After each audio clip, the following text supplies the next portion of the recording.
ẹ jẹ́ kí n fi hàn wá bá ṣe lè lo Xlookup fún nǹkan criteria méjì. Ẹ wò ó nísìnyí a ní sales rep a dẹ̀ ní quarter 1 to 4.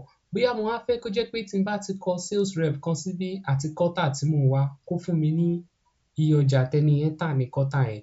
Mo kọ́kọ́ fẹ́ ṣe eléyìí kó jẹ́ bí list nsìn. Tí n bá tẹ shortcut tẹ Alt+A+V+V yìí, ó ti gbélé wá fún mi pé mo fẹ́ ṣe ní list.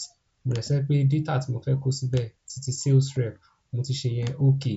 Mo tún fẹ́ ṣe tẹ́lẹ̀yìí náà Alt+A+V+V. So ó ti gbé data validation wá fún mi náà. Mo ṣe sí list tí mo fẹ́ ṣe títí pé àwọn data tí yẹn dà àwọn quarter.